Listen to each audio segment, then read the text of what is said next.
Ampuliriza omulungi, nkulamusizaako nnyo era ne nkwaniriza mu kitundu kyaffe ekyokubiri mu ssuula ennyonta emunywesa ag'ekitaba esooka mu kitabo kyaffe kino Ensi y'okwejjusa.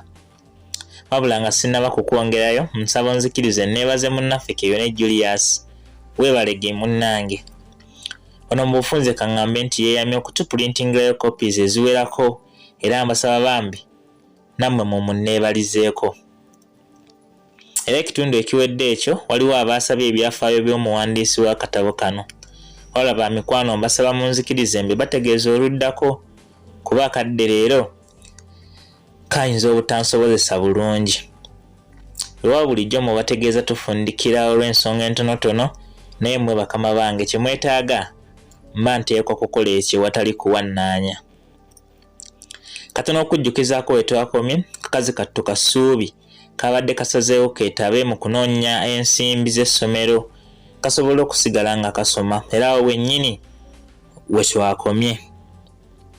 Kati nkusaba onzikirize we mbanva nkwongereyo n'ekitundu kyaffe eky'olwaleero mu ssuula eno esooka ennyonta emunywesa ag'ekitaba.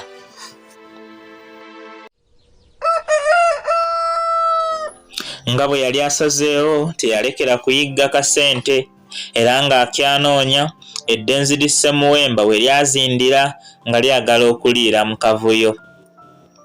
Kubamu akafaananyi ng'obadde otambudde olugendo olunene okuyitiriza enkalamata n'etuuka okukuyoyesa amazzi g'ekitaba aganywebwamu n'ente era ekizannyiro ky'ebikere, naye nga nago tolabawo ogajja.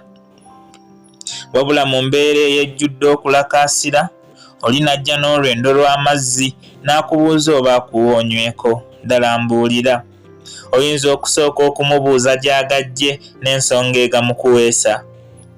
Wadde kye kyandibadde ekituufu naye kizibu nnyo era oyinza kumala kunywa ebyo n'olyoka obirowoozaako. Era bwe gaba nga gabadde malunge, olubuto lumala kutandika kukunyoola okujjukira kye wanywedde. Kale ne Ssuubi mukazi wattu bw'atyo ennyonta y'okwagala okusoma bwe yamunywesa ge yali ayita amazzi amayonjo n'awunzika nga byawanudde mu byo temuli kalungi. Eddenzi lino lissemuwemba lyali livubuse mu myaka era lyali lyasomako ne likoma mu kibiina ekyokutaano, ebikoosi ne bimusingira obulungi bw'obuyigirize. Anti ekyamukomyawo okwawukanako n'ekyali kyesomye okunnyula Ssuubi, ye tebwali bubulwa bwa nsimbi, naye be yali ayita banne be baamusigamu ensigo eyo era gye byaggweera nga yeesuddemu jjulume n'amerera ku baali bamukako okusoma ng'abatiisatiisa nga bw'ajja okwejja mu budde singa bamulemerako. Abaali bakuliridde bwe baalaba omuggalanda waabwe yeefudde kiwagi ne basalawo bamubuukeko bukumbu, anti ofuna n'obwongo obunafu nga si malaalo. Eddenzi lino olw'okuba lyali lisazeewo ebyokusoma okubyesamba nga Nassu bwe yeesamba engalabi, lyatandika okweyambisa obumu ku budde bwe yandibadde ku ssomero nga likola emirimu egitali gimu egyali gigendererwamu okulisaggulira ensimbi. Era obusaggo bw'emmwanyi nga bumunyumya nga lutabaalo, anti nga tawuludde ezo yeebakira byuma. Era abaalina ennyingi nga beesooka mwesooka okubanogerako, weewaawo kino yali akikolera ssente. Mu kino okusinziira ku myaka egyali teginnamuka atuuka mwe yali, yafunira ddala ensimbi okumusobozesa okugonjoola kyenkana buli kizibu ekyali kijja mu myaka gye ssaako n'obwetaavu bwe. Oluvannyuma yasalawo n'atandika okubumba amataffaali okuva ku kataka kitaawe ke yali amuwadde emmanga ku kibanja. Mu bbanga si ddene yali afunidde ddala ensimbi ezirabwako, kwe kusalawo n'ava n'ewaabwe ne yeepangisiza omuzigo oluvannyuma gwe yafuula entabiro era akanyomero gumbyanduusi. Ono ensimbi ze yafunanga abaali babimanyi baazikazaako lutuula, anti ze yakozesanga okutega buli gwe yabanga alina kyamwegombyeko. era mu bawera abaalugwamu ne kannaffe Kasuubi tekaalutumira mwana. Omanyi yali amaze ebbanga ng'apanga enkwe okukasuula mu gutimba gwe guli ogwali gw'omukokota, wabula bulijjo nga kazitebuka. Naye ku luno ebizibu ebyali bikayitiridde amagezi tebyakalekera wadde amatono okukasobozesa okusimattuka. Ssemuwemba olwali okumanya bangi bw'ayolekera okunnyuka emisomo olw'ensimbi, ate nga yali akimanyi nti okusoma kakwetaaga, kino yakiyita luyiira kumulondera mbazzi era ddala kibuyaga kumusuulira. Anti okutegeeza muwalajjana nga bwe yali agenda okumuyambako ku bisale, yali aseereza ligenda mugga ddala nga kubennanya bubennanya ng'olutta ow'ettulu. Kannyabo kaasanyuka nnyo era ne keeyama okukola buli kimu kuba kaali tekalabawo mutango guyinza kugejja kwenkana bulungi bw'ekyali kikasuubiziddwa, naye ekituufu gwaliwo era omunene omuzito okwetikka. Eyali yeefudde alumirirwa yasooka kuwaayo ku nsimbi ensaamusaamu nga ddala afaanana ataazibanje. Wabula kuno kwonna kwalinga okusaayira ekiswa oba kale okulimira enkwala akakuba akagitwala mu mutego. Naye olw'obutamanya yeerowooza nti ogiwonya mu ssulo gwa nsiko mpozi egenda okukola enva. Omwami teyakoma ku bisale bya ssomero byokka. Kuno yagattako okusola ensimbi endala okusobozesa bangi obutayayuuya kumu n'abo enjala be yakoggobezanga ku ssomero, wamma munnaffe Ssuubi n'asanyuka okukirawo.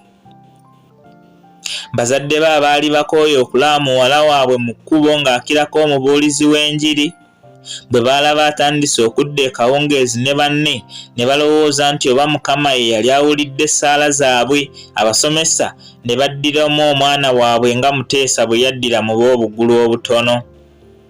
Baali basobola okufuna endowooza y'okuba nga muwala waabwe abeera mu makubo malala, naye olw'okuba baali bamwesiga tebaatagana kumulowooleza bubi, mpozi ng'omuto ayolekera kufuuka ekyo.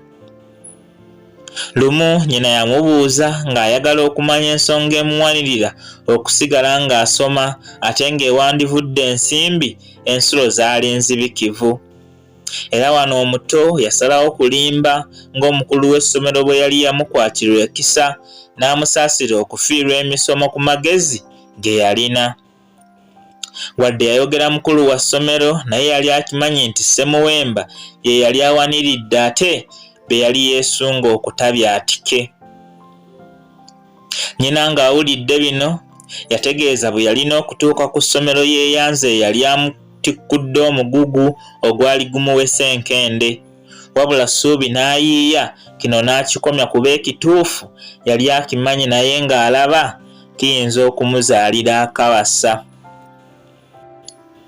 Wabula wadde eddenzi lino lyali likozesa ensimbi okuwugula endowooza z'ab'obuwala okulimwenyezanga buli, naye si zokka ze lyakozesanga, wabula n'amagezi yeeyambisanga agawerako, anti ng'okukugamba ekinyusi amala kukuggiisa n'olebera bukoba obutakulekera nsonga ya kusinziirako kwekomomma.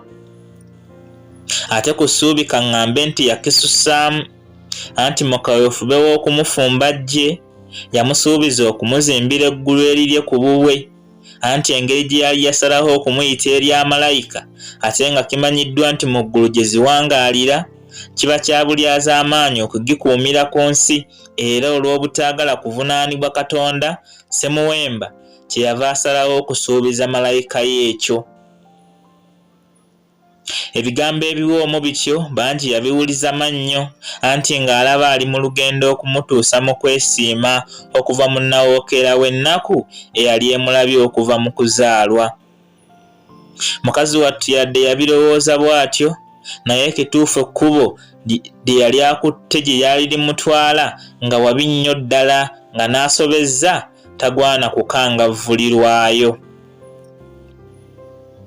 Omwezi gwagenda okuyitawo nga Kanyabo kakuguwaliddwa mu kigambo kwagala, nga mpaawo kye katamanyi kukola naddi okukikola. Era Ssemuwemba okukisiinyaako yali aseereza ligenda mugga, bw'atyo Ssuubi n'amuwa olukusa okukungula. ebyali tebinnaba na kukoolwa. Eyali yeefudde omusomesa okuyigiriza kannyaba ensonga enkulu ezikakiza emyaka, essira okusinga yaliteeka ku ebyo okuviirako bangi obutafuna kwekengera, era n'omuwala teyasuubira kibi kyonna n'atalowooza nti waliwo n'ayinza okumanya ekibaddewo era kye yali asuubira okwongera okubaawo wakati we ne Ssemuwemba, nga yeerabidde nti kaawaase tekaggwako masanda, kw'ossa n'endala ezinnyonnyola abasobereza mu kwekukuma. Ampuliriza omulungi. Bwe tutyo bwe tufundikidde ekitundu kyaffe eky'olwaleero, era essula yaffe esooka ennyonta emunywesa ag'ekitaba. Bw'etyo bwerabise paka omulundi omulala bwe tunadda n'ekitundu kyaffe ekirala mu ssuula era endala. Takumira mpeera abankuumire mubeere bulungi. Mweraba.